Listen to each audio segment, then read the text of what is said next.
All right, good morning, everyone. Welcome to the OSBA Executive Committee meeting, starting at 9:02.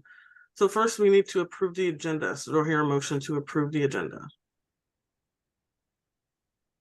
I move to approve the agenda as presented. I second it. Thank you. All right, any discussion? All right, hearing none, all those in favor of approving the agenda, please signify by saying aye. Aye. All right, the agenda is approved. First order of business, item 3A, Association Business, the Board Governance Committee. Jim, I don't know if you wanted to share an update on that. I do just have a little bit to share in terms of nominations. Now, all that information will be in our board packet. But did you want to share? Actually, I don't know if you have an update on that in regards to the member we wanted removed. Well, I think I gave you the update, Madam Chair. I don't think I gave the rest of the executive committee. All of you know that Gary Richardson is a school board member on the Grants Pass number 7 school district board. Gary is apparently part of the CSBO, Community School Boards of Oregon group, and apparently was also the author of the email that recently went out with regard to health and sex education standards. I did speak with Tim Sweeney, his superintendent, regarding this, indicating, look, we have some concerns about Gary serving on our governance committee and also being a founding member of the CSBO, and also in light of the email. And Tim understood that. By the way, for those of you that don't know Tim Sweeney, great guy, great superintendent, is trying to bring his community along as he can. If you've not spent time in Grants Pass, it's a little conservative community. But he got it. He said he was reaching out to Gary. I have not heard back from either Tim or Gary, so it is on my calendar for tomorrow to reach out and indicate to Gary that, we have concerns, and as such, your time on the governance committee, thank you for your service. Tim Sweeney did say with regard to Gary that he has talked to Gary about the CSBO, and Gary is still very supportive of OSBA and what we do and how we do it. He just sees this as another opportunity for like-minded school boards. Yes, like-minded school boards to work together. So I'll have a conversation with Gary and let him know. I don't think it's going to be a problem. He could be upset. I kind of doubt it. But it is concerning that he is that involved in the group and on our governance committee. So just that's my update. Thank you, Sonia. Yep. And it's also, and just this also will be in the board packet, but I've been working on appointments to vacancies on a couple of our subcommittees of the board. And so I've added 4 new members to the governance committee. Greg Kent is going to continue re-up for another term. And Linda is also still on that. So we have, through some great efforts, we've been able to replace or to fill all the vacancies on the governance committee going forward. And those folks will be termed out in 2 years, I believe, for the renewal. So that's all I have for governance. We can move on to our next item. Is there any questions or comments about the governance committee? Okay. All right, so we'll move on to item 3B, succession plan subcommittee. So Sammy or Chris, do you have an update or anything to share with us? Go ahead, Sammy. Well, I'll just say we are, Sammy and I are meeting with Mary this evening to go over some additional updates to, we have 2 documents that we've been working, as you know, on the succession planning for the executive director. That is, I think, ready to go to submit to you guys. But we're working on supplemental documents, including the plan for an interim and the plan for an acting. And just so we'll have guidance for both of those possibilities. Great, thank you, Chris. What else do you have, Tim? Pretty much that's it. Thank you, Chris. I think you summarized it really well. All right, were there any questions from anyone about the succession planning? Any information, updates, questions? Okay. So Jim, you did send me a while back, it was a couple weeks ago, the updated position description. Is that to be included in that subcommittee work, or is that just in addition to? That's really up to you and the succession planning committee. You had asked me to work on an updated position description for the executive director. Mary Paulson worked with me on that, and so if you're fine with it, you know, you being the executive committee, I would encourage that succession committee to take a look at it, but it had not been updated since I was hired. And I actually think it was a older version even than that. So it has been updated, and I shared that with you, Madam President. And you deal with that how you would like to. Let me put it that way. Okay. Yeah, I just wanted to get go ahead, Sammy. No, sorry, Sonny. If you have thoughts, feel free to go for it. My thoughts are two. Number one, exactly that. Like, one way is we could, as an executive committee, look at it and provide feedback or have a discussion with Jim on any concerns, ideas, how to move forward if the job description needs to be updated. Chris and I are happy to look at it in tandem with the succession planning. I doubt there is overlap or interaction between the work. Well, let me say this. One thing I would like to see is if there's any overlap between the succession planning and the job description that we need to attend to. So one thing I believe in the language that might need to be clarified or clear is the authority of the executive director and delegation, and making sure it's clear. So when they need to have a designee, what does that mean? And if there is a compatibility between the succession planning processes and the job description. I believe it is. I don't know, Jim, if you have any initial thoughts about it, but that's one checkbox I'm thinking of, like, we need to look at and be double check on. Yeah, and that's in policy too, Sammy. Right. The delegation of when I say, you know, I'm going to say I'm out, I'm sick, or I need Emily to step in. That's in our policies currently. So that is within my discretion. Now, I think that's a discussion within the policies as well. But right now, that's totally within my discretion to say, hey, I'm out of the office for, you know, a week. I'm sick. I'm having surgery or something. I turn it over to Emily. Yeah. Emily Nischik, not you, Emily Smith, by the way. So I think what you're speaking to, Sammy, correct me if I'm wrong, is contingencies, and that's not necessarily what you would see in a position description, but that guidance is in policy. I think that the updated position description is a tool that can be used for a succession planning committee meeting, because obviously that's something you would need to as a resource to activate a search. So what I'd like to do is I'll share with the executive team, ask you to take some time to review it.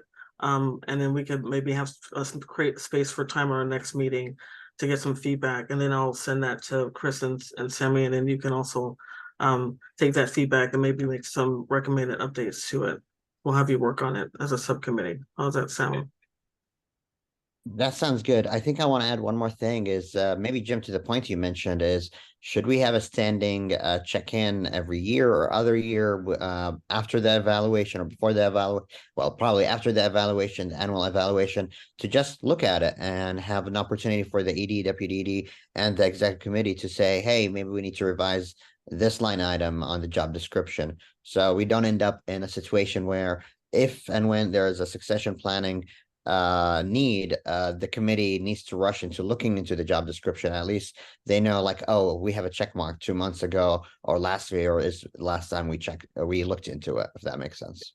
Yeah, Sammy, I think it makes sense to do that after the evaluation each year. I mean, because that way I know, one, I know my goals, I know the board's goals, and then I know what the position description also holds. So yeah, I don't think we've updated the position description. I'll be honest with you. When I looked at the older version versus what Mary did, I think it's been over 10 years, which would have predated my hire. So just FYI. And it may have been different than what was actually in the position description that I applied for. So I think it's a good idea, Sammy, to do a yearly check-in. The one thing I would add, just to make sure you're all on the same page, Madam President, I would use a editable Word document with track changes, so that if Scott has a comment, or Chris Cronin has a comment, or Emily has a comment, you or Linnell or Emily or I, depending, have the ability to look at that document to make sure we're getting everybody's comments, if they have any, based on the most recent one. Okay, is that something I can ask Linnell to support me with, and just to send that out? And Yes. Okay. Linnell can help you with that. and let's plan for that I would after the ask her retreat. after this weekend. After this week.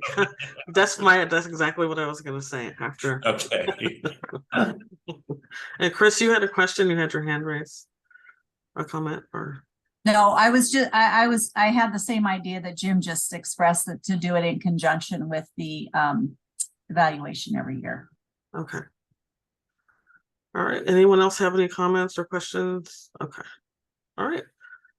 All right, we will move on to, thanks for the update.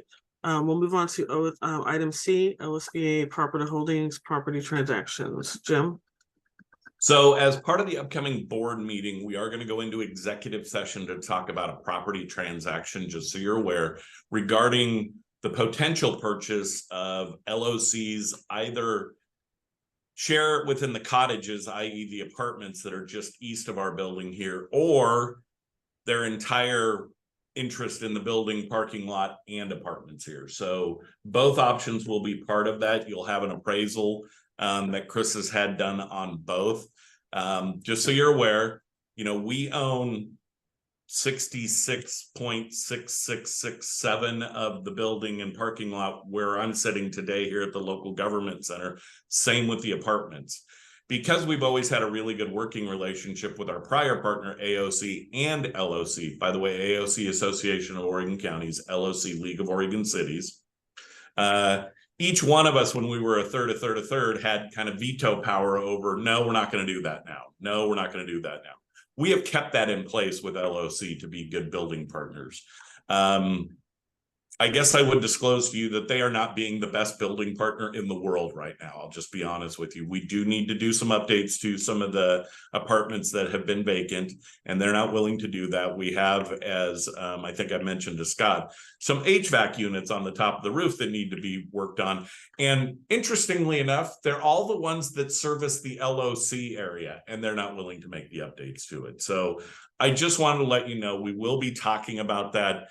Whatever the board decides, I'm fine with. I mean, we can continue down this road of ownership with LOC, which I think we just need to spell it out a little more detailed with a little bit more, I don't know, since we're paying most of the bill and we're 66.6, we may want a little bit more say, but just so you're aware. In addition, we own a parking lot over by McDonald's that has 22 spots in it. We have owned that forever. I mean, it was bought decades ago. And I just wanted to let you know that's an ownership. And then what was it, 3-4 years ago, we bought what I call the Cliffs property, which is the parking lot very close to the Capitol. And we were able to rent that every spot out during the legislative session. It is the closest parking lot to the Capitol that is public parking without meters. And I've already been approached about, hey, can we continue to park there? Can we do these things? But I just wanted to make you aware of those things. I have also been approached by, and yes, Lori Sattenspiel will be exceptionally happy about this, about a coffee vendor that wants to put a drive-through coffee thing on that property. I don't know if the city of Salem allows it, but we are at least talking to them and looking at it. Before any decision is made with regard to that, I would come to this committee and potentially the board with regard to that. But I just wanted to let you know, we are looking at, and Chris will have an appraisal. It'll be part of the executive session packet. So do not look for it in your board packet, because that's an executive session packet that we'll hand out and get back so that we can go into executive session to discuss that. And remember, the way it works for property transactions is the board has to approve anything based on a recommendation from the executive director. The board then gives the executive director authority up to X amount to negotiate. If it's not within that authority, then the board needs to revamp and relook at it. But that's kind of where we're at right now with our property that we hold. We've got other ideas about long-term property, you know, given that we're in a hybrid work environment, do we really need to maintain a 4-story building here in Salem? It's very valuable property, don't get me wrong, but do we look at, and these are just spitball ideas, everybody, don't say, well, Jim said we're going to do this. Do we look at building a smaller building on that Cliffs property that could be OSBA facility? Do we look at revamping the first floor of this building to make it rentable and usable meeting space? Because to be honest with you, there is no available meeting space within proximity to the Capitol for groups to hold meetings. And we had a number of people do that during session. But I think if we revamp that first floor, and we're looking at all options, just to be honest with you, what does that look like? What does that cost? What's the availability for meeting space? Because we were approached quite a bit during session. Okay, can we meet here? Hey, can we meet there? And for some entities, we did charge a minimal amount, and LOC had to sign off on that. The Senate Democratic Caucus and the Republican Senate caucus meet in our building because they're not allowed to meet within the Capitol to talk about elections and money raising. And we don't charge either caucus for that. It's just kind of a gratis thing that LOC and OSBA have been doing. That's just one example for you. So I just want to let you know, we are looking at a variety of things, but the thing we're going to talk about this weekend would be the potential. And to be honest with you, I have vacillated back and forth on, yeah, let's get it. No, let's not. And we can talk about that more this weekend with the whole board. But there will be an opportunity to talk about, do we purchase from LOC just the apartments? Because they really want out of the apartments. And their reason is purely political. It is seen as low-income housing, and they have to lobby low-income housing issues at the Capitol and have opposed some ideas related to low-income housing. And how does it look for LOC to be a holder of property in low-income housing and oppose legislation related to low-income housing? So do we purchase just that and give our partner a political out? Or, and I've talked to Patty Mulvihill, my counterpart in LOC, about purchasing the whole thing, and they said they'd be open to it. So we'll have the discussion and the debate. Thank you, Jim. Any questions from anyone? Remind me again when our executive session is at, on Friday or Saturday, Jim? I think it's Saturday, Linnell, isn't it? I think it's Saturday, like Saturday. In the afternoon, I believe, Sonia. Okay. I'm just hoping that we have all members that are attending that will be there. Okay. Or at least a quorum. At least a quorum, that's what I meant. Okay. All right, so if there are no questions, we'll move on to item D, Board of Directors meeting attendance. I don't have a whole lot to share. I do have a board member that has given their notice. So Susan has, Susan, I just read her last name, Richardson, has resigned. Greenberg, Susan Greenberg. Greenberg, see, I knew I was going to do that without my notes. Let me grab my notes. Yeah, so the purpose of the one-on-ones was to do some appointments, but also to talk about the importance of attendance, answer any questions they might have. I had an opportunity to meet with some of the newer board members and go over the calendar and be sure that they're adding the upcoming meetings to their calendar.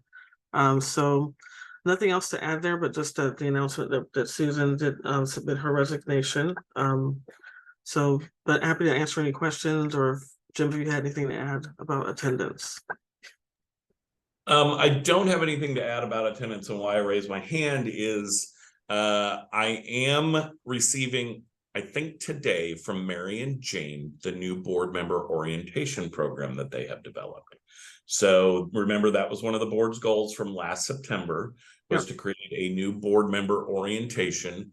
And I thought, you know, what better people than Mary and Jane to task that with?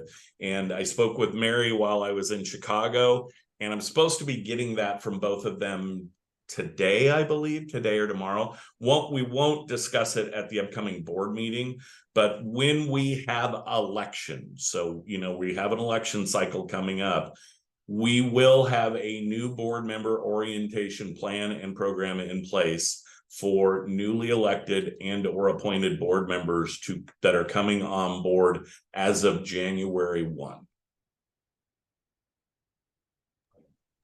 Thanks, Jim. Any questions from anyone? Oh, Chris, you have your hand up. When do we have a plan for appointing Susan's vacant position? So we were not going to appoint either Miriam, because remember Miriam's appointment, Miriam's plate, because we're having an election. We're right in the middle of an election. So those positions will be announced as open. Miriam's in Lynn Benton Lincoln. And Susan's one of the Washington seats. Now, I have been in conversations with Maureen Wolf about how disappointed we were in Susan's attendance, because you'll remember Maureen said, really like to have somebody from Beaverton. Maureen's been beating the bushes in Washington County, and she indicates she has some really good board members willing to step up, because Maureen has indicated that she is not seeking re-election this time. So she has been out there beating the bushes and has some very good candidates from the Washington County area, and also some diverse candidates from the BIPOC communities in that area as well. So the plan would be, Chris, not to, because you'd appoint them and they'd have to stand for election right away anyway. Yeah. And in the past, we haven't done that because it appears that you as the board are kind of giving somebody a leg up in the election process. So we haven't done that in the past. It would be a seat that would be open due to resignation in this appointment process, in this election process, excuse me. Thanks, Jim. Sammy? For the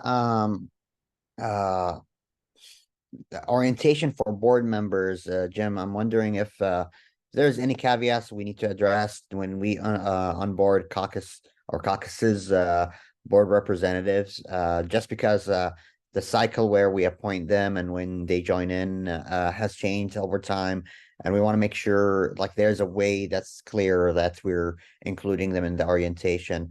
I think my orientation fell through because it was probably the pandemic, and in case someone resigns or lose their election as caucus president, then it's going to be similar to the appointment timeline. Just want to make sure we're capturing it, so either in the orientation or in the process on when we activate the orientation.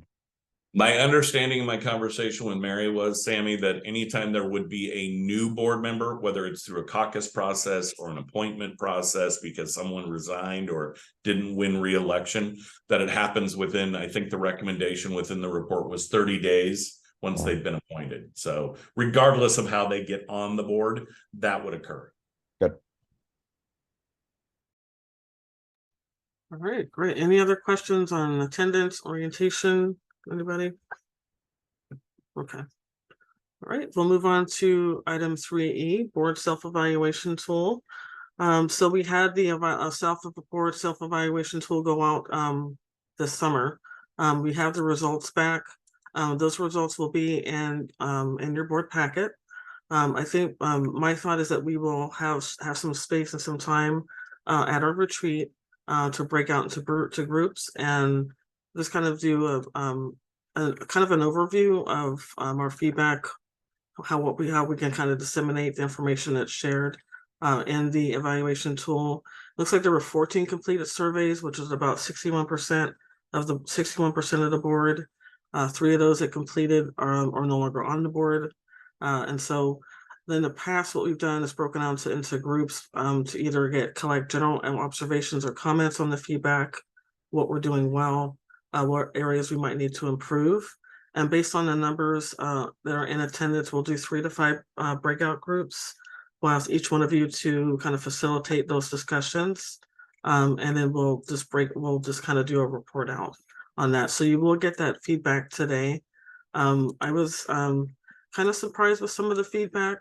Some of the areas where I saw some strengths were in our finances, which was kind of surprising, was good.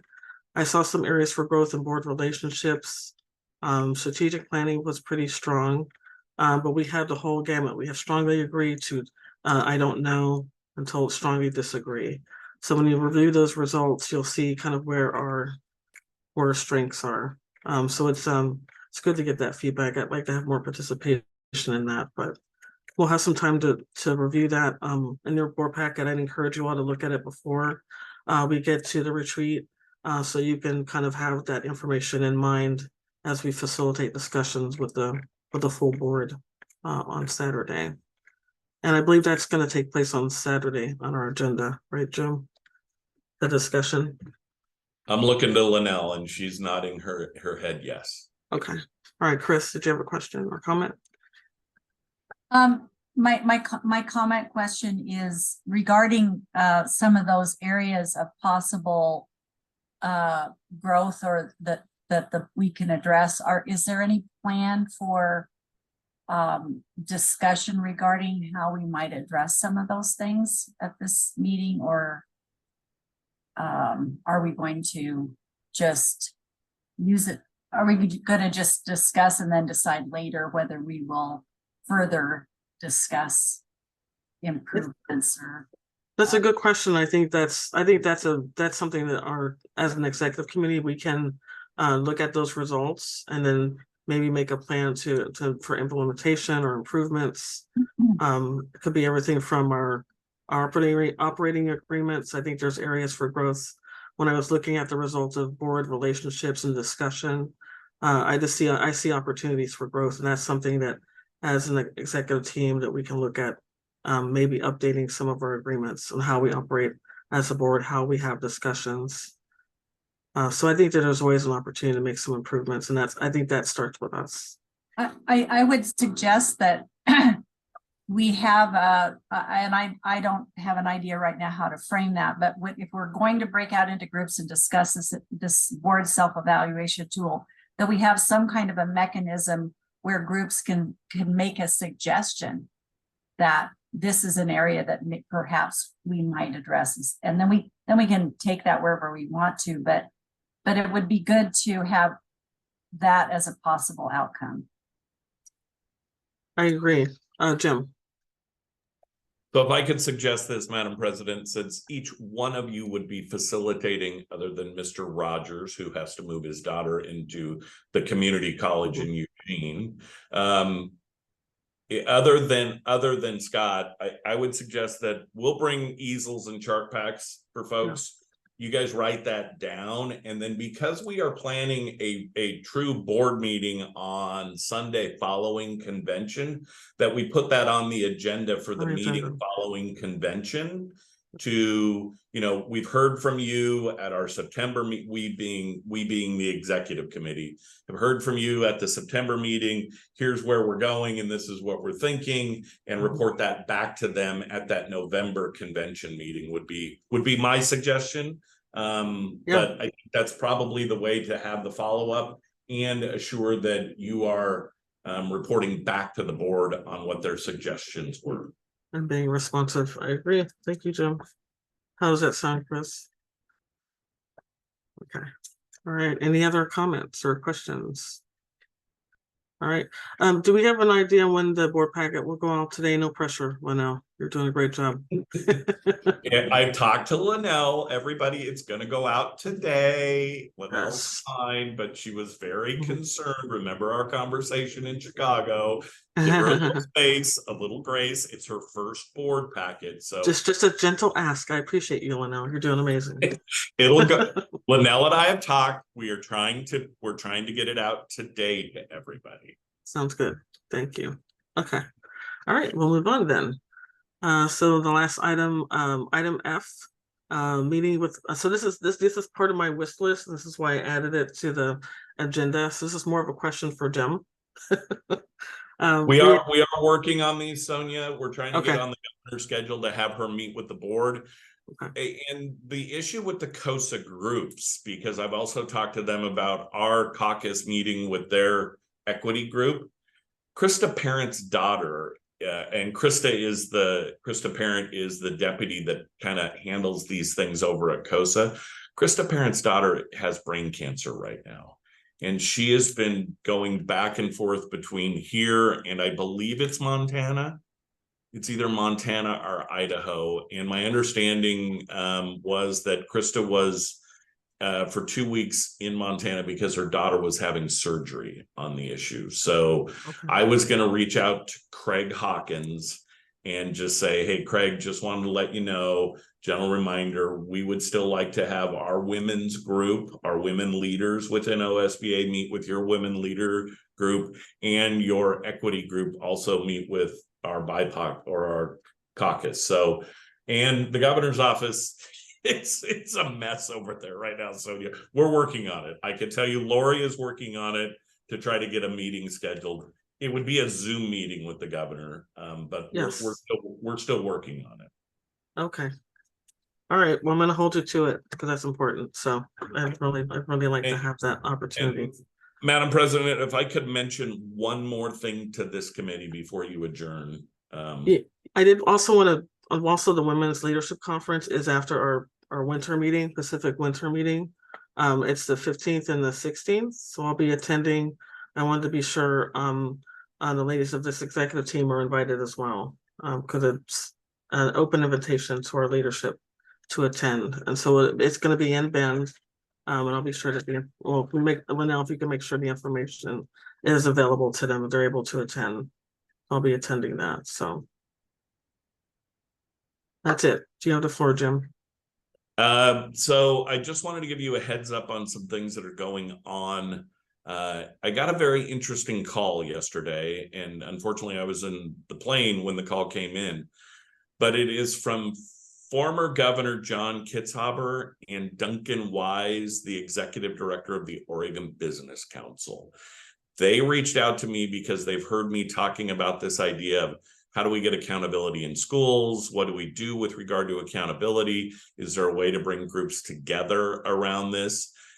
They would like to talk to me about bringing folks and groups together, which would include, PTA, OSBA, COSA, OEA, OSEA, and the business community to hold an education summit around the issues of, and if you saw or read OPB within the last week or so, you saw comments from former Governor Kitzhaber about, hey, the number's big. We don't have any real way in which to check in on this. He talked about his vision, which was OEIB and a variety of things.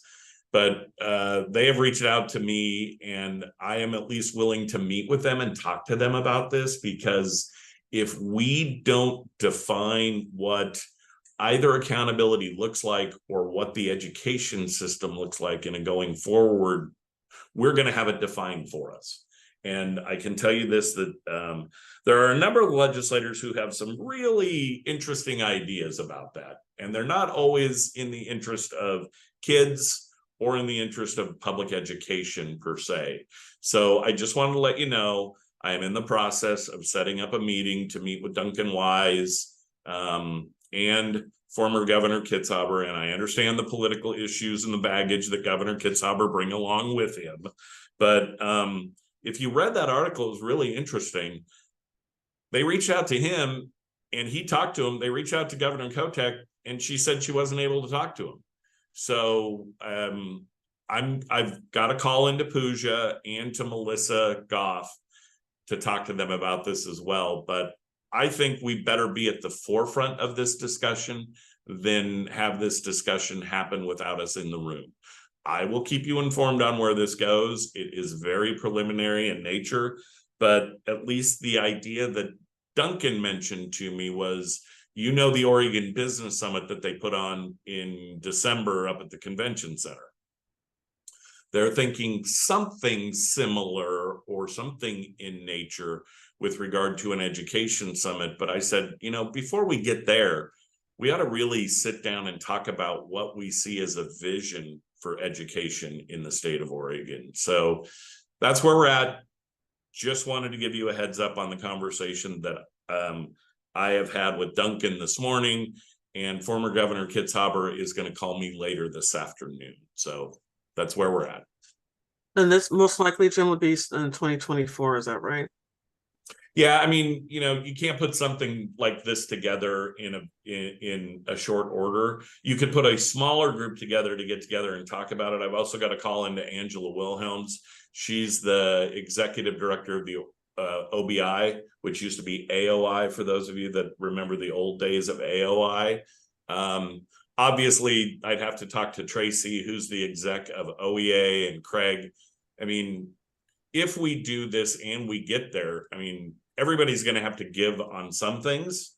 At least, you know, those are kind of the ideas. But I think we as educators, business community leaders in the state, need to come together to discuss this rather than having the 90 folks over at the Capitol do it. I mean, ultimately it may end up there, but at least go to them with a blueprint and recommendations on what we do to improve our outcomes for our kids in our system.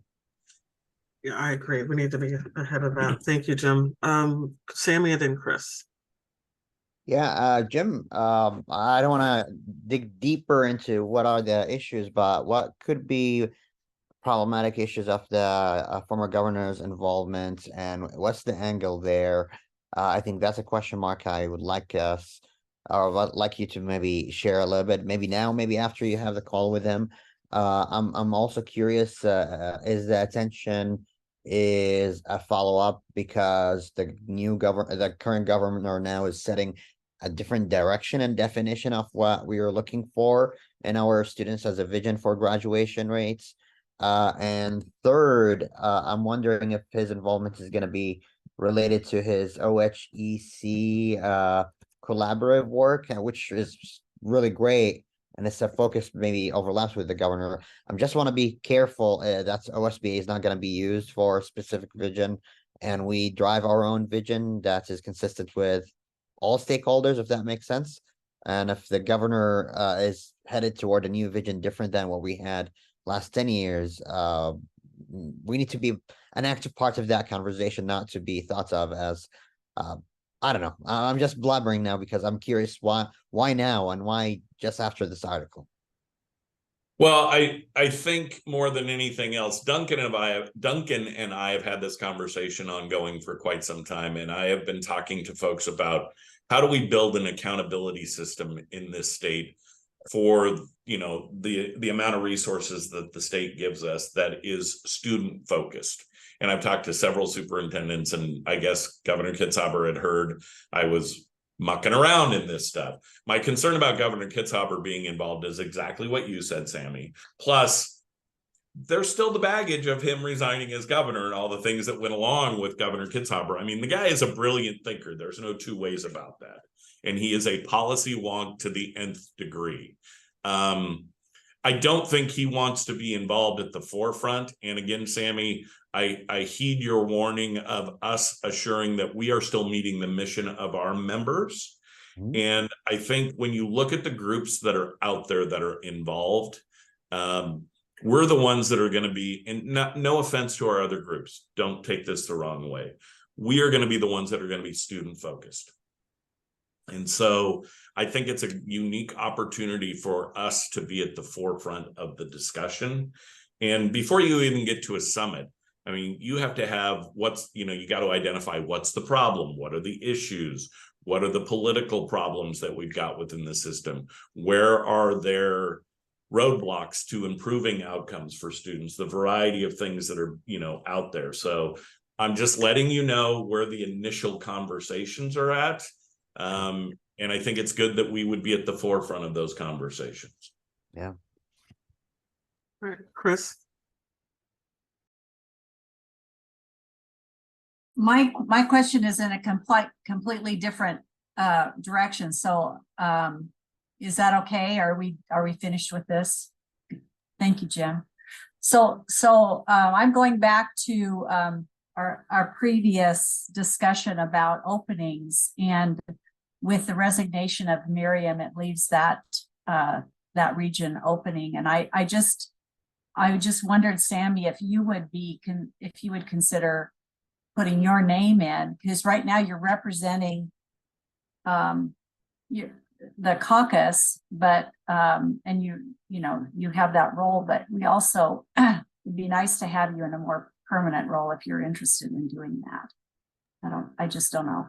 Yeah, thank you. So I actually talked to a couple of folks, including you, Jim, about it. I'm going to summarize the situation, and I want to actually open it up for this group, what you feel is the best direction. I want to take the direction from you.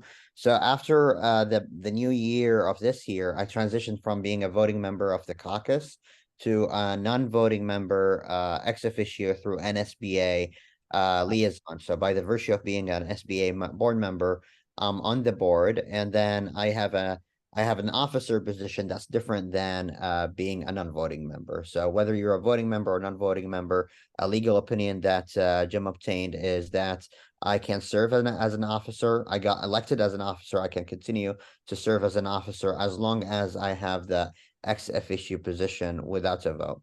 Now, personally, representing the whole OSBA without a vote is not a challenge. I believe it's actually an opportunity to work on bringing consensus, and we rarely have the split votes where my personal vote would matter. And I love my region. I would represent it very well, but I think despite of whether I am representing the region or not, I can continue until I transition from a immediate past president. However, to this point, Chris, you mentioned, I believe, and Emily and Scott's situation might be similar. Now we have a vacancy that we can appoint to. If I would stand for an appointment, or if I would stand for an election, I am successful in that election, then actually we would have a second position opening up for Len Benton Lincoln region to represent that single board member region. As long as I am in the immediate past president's chain of officers positions, and then we would go back to one person would represent that region. So in summary, the way that this would work is we would be able to create an election, and whoever gets appointed or elected to it is the board member. If I am that person, then we would have a second person. If I would stand for an appointment in the following meeting, this coming meeting, then I would be a voting member. I would not stand for election because we already would create a second position, if I'm not mistaken. It's complicated. I would like to take my direction from you and from your advice, Jim, how to proceed. Really, for me, it will be great opportunity to represent a region, maybe dispel any rumors about like, oh, is Sami able to continue or not. There's one individual from the board that mentioned that. I am, and please, Jilanel, this is off the record. So what I would say is I am really okay either way. It's really what's best for the kids and what's best for my region. And I would encourage all of you to have this as an offline conversation with Sami, either individually or this weekend with him at our board meeting. Since we didn't notice this, and it could look as collusion to getting one of our officers elected onto the board, I would encourage you to have that as an offline conversation. And Sami and I have had 2 or 3 offline conversations about this, and I know he's spoken to Sonia about it as well. So great topic, Chris. But if I could have you talk about this offline, it would be better for us. So Jim, Well, can I ask you though, is it going to be a decision of the board or the executive committee to actually go forward with an appointment if they want an appointment for this position for LBL? Yeah, I mean, we can talk about it at the board meeting this weekend, but our past practice has been when we have an election coming up, because we're opening up elections, to not appoint somebody into that role, but to have, it would be either an election through the process that we already have in place. Chris and then Emily. well, yeah, I guess I'm always I feel like I'm a couple steps behind. I just thought of this so I just thought, well, that would make sense that, Sami's already, based upon other, and I guess I should limit my remarks, but I really honestly just thought of it that we're always looking for people who we know are interested, and we do have someone we know is interested. So, but whatever works out, works out. But I do have something else I want to say before we leave. And I just want to say thank you to Linnell for the incredible work that you're doing. And our board packets, our travel packets were just amazing. So you are, you have some pretty valuable shoes to fill, and you're doing an incredible job. So thank you, and just hang in there, lady. We're here for you. So good job. My pleasure. Thank you so much. Emily? Yeah, mine's back on the Lynn Benton Lincoln region issue, but it's a process question. So the bylaws state that if the president is serving from a region with only one representative, you can add a second representative for their president and past president year. Like, is there an option to just elect 2 people in the election for that region for next year and the year after, instead of doing an appointment, since there's 2 positions open? No, because no, you have, the way it works is, assuming, let's say Sammy got appointed to the Lynn Benton Lincoln position, or you get elected president-elect at some point, Emily. Because, and this is the way it worked, and I'll just let you know, because there is the potential for you to lose your local election and no longer be a locally elected board member, we wait until the person has assumed the office fully before appointing that person from that region. And it has happened in the past, just so you know. We have had a person, this was decades ago though, who got into the office of president-elect, but lost their local board election. So the idea when the governance change was made, and again, I wasn't here, but I've looked back at it, was to say, yes, if you have a single person, if you're in a single person region, you then assume the office of presidency, assuming you're still a local school board member, and then the board appoints a person behind that person into the region election. There is not a process within our bylaws for a dual election for a region. But he's already like gotten past the immediate or the president-elect year. Like, he's already going into the presidency. So that wouldn't be a concern, unless I'm not following what you're saying. Well, yes, but the process doesn't allow for dual election, Emily, because there isn't a seat until he assumes the presidency. So then, like, theoretically, if you only elected one person to that region in the fall/winter election, then there would be a second position open in January that we would then appoint someone to? Yes, correct. The position's not open till January 1. Okay, 'Cause you I was just assume- thinking, like, I know 2 years ago when I did it, like, Scott didn't have to run for his Gorge region seat because he was already in there. So then it was just an election for me. It's all very confusing. It is very confusing, and that's why we have a process to revamp this, hopefully, in the future. It's governance can be messy in this arena.